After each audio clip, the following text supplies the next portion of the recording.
नमस्कार, बहुत बहुत स्वागत है और मैं आपके साथ श्रेयोशी। कभी रूस, कभी ईरान और अब वेनेजुएला। डोनाल्ड ट्रंप की नीति बिल्कुल साफ है। जो अमेरिका की लाइन पर नहीं चलेगा उस पर टैरिफ का हथौड़ा पड़ेगा। तो सवाल यही है, क्या भारत को घेरने की नई साजिश रची जा रही है? देखिए हमारी इस रिपोर्ट में। टैरिफ का वार, दबाव की राजनीति, भारत निशाने पर। अमेरिकी राष्ट्रपति डोनाल्ड ट्रंप ने ईरान के साथ व्यापार करने वाले देशों पर 25% टैरिफ लगाने का ऐलान किया है। कहने को ये कदम ईरान के खिलाफ है, लेकिन असर सीधा भारत पर पड़ता दिख रहा है। वेनेजुएला पर सख्ती, तेल खरीदने वालों को चेतावनी।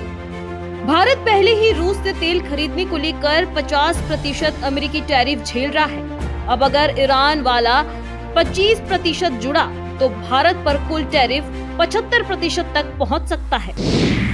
भारत पर टैरिफ का हिसाब 50% plus 25% is equal to 75%। Venezuela factor, Bharat पर नया दबाव। इतना ही नहीं, ट्रंप प्रशासन का सख्त रुख अब वेनेजुएला को लेकर भी है।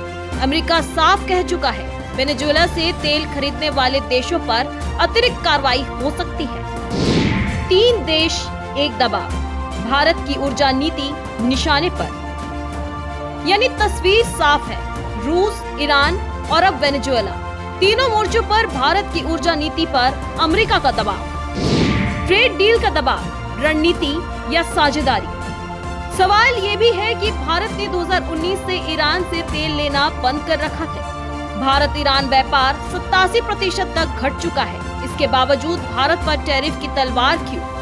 दिलचस्प बात तो ये है कि चीन, जो ईरान और वेनेजुएला का सबसे बड़ा कारोबारी साझेदार है, उस पर उनकी सख्ती नहीं है। तो फिर भारत ही क्यों? ट्रंप की टाइमिंग भी सवाल खड़ा करती है। जिस दिन अमेरिकी राजदूत भारत को सबसे अहम साझेदार बताते हैं, उस दिन टैरिफ का ऐलान हो जाता है। एक्सपर्ट्स मानते हैं कि ये सीधी व्यापार नीति नहीं, बल्कि दबाव बनाने की रणनीति है। मकसद साफ है, इंडिया यूएस ट्रेड डील में भारत को अमेरिकी शर्त मानने पर मजबूर करना। भारत झुकेगा नहीं, राष्ट्रीय हित सर्वोपरि। लेकिन भारत का रुख साफ है, ऊर्जा, सुरक्षा, रणनीतिक फैसले और राष्ट्रीय हित किसी धमकी से तय नहीं होते।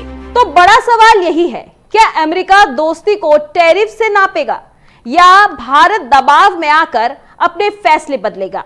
या फिर भारत एक बार फिर साफ कहेगा, हम साझेदारी चाहते हैं, हुक्म नहीं? आपकी क्या राय है? कमेंट्स में जरूर बताएं।